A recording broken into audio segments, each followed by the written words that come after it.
മണിപ്പൂരിൽ വീണ്ടും സംഘർഷം. ബിഷ്ണുപൂരിൽ സൈനിക വാഹനം തടഞ്ഞ് മെയ്തേയ് വനിതാ സംഘം ആയുധങ്ങൾ പിടിച്ചെടുക്കാൻ ശ്രമിച്ചു.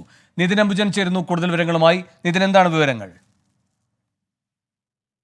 വേണു, മണിപ്പൂരിന്റെ വിവിധയിടങ്ങളിൽ ഇപ്പോഴും സംഘർഷം തുടരുന്നുണ്ട്. അതിൽ ഏറ്റവും ഒടുവിലത്തെ സംഭവമാണ് ബിഷ്ണുപൂരിൽ ഇത്തരത്തിൽ മെയ്തേയ് വിഭാഗത്തിലുള്ള സ്ത്രീകൾ സൈന്യത്തിന്റെ വാഹനം തടഞ്ഞു നിർത്തി പിടിച്ചെടുത്ത ആയുധങ്ങൾ അത് വിട്ടുകിട്ടാനുള്ളൊരു നീക്കത്തിന്റെ ഭാഗമായി പ്രതിഷേധം ഉയർത്തിയത്. പിന്നീട് സൈന്യം ആകാശത്തേക്ക് വെടിയുതിർത്തിയ ശേഷമാണ് പ്രതിഷേധക്കാർ പിരിഞ്ഞുപോയത്. ഇന്നലെ രാവിലെയോടുകൂടിയാണ് ഇത്തരത്തിൽ കലാപബാധിത മേഖലകളിൽ പോലീസിന്റെ യൂണിഫോം ധരിച്ച് മെയ്തേയ് സംഘത്തിന്റെ തീവ്ര ഗ്രൂപ്പായ ആരംബൈ തെങ്കിൽ എന്ന ഗ്രൂപ്പിലെ ഏതാണ്ട് 11ഓളം പേർ പോലീസ് യൂണിഫോമിൽ ആയുധങ്ങളുമായി റോന്തു ചുറ്റുന്ന സൈന്യത്തെ ശ്രദ്ധയിൽപ്പെട്ടത്. ഉടൻ തന്നെ ഇവരെ സൈന്യം പിടികൂടുകയും ഏതാണ്ട് 15ലധികം ആയുധങ്ങൾ ഇവരിൽ നിന്ന് പിടിച്ചെടുക്കുകയും പിന്നീട് ഇവരെ പോലീസിന് കൈമാറുന്ന സാഹചര്യമുണ്ടായി. അതിനുശേഷം സൈനിക ക്യാമ്പിലേക്ക് പോകുന്ന യാത്രക്കിടെയാണ് സ്ത്രീകൾ ഈ വാഹനം തടഞ്ഞു നിർത്തുകയും പിന്നീട് ആയുധങ്ങൾ വിട്ടുകിട്ടണമെന്ന് ആവശ്യപ്പെടുകയും ചെയ്തത്.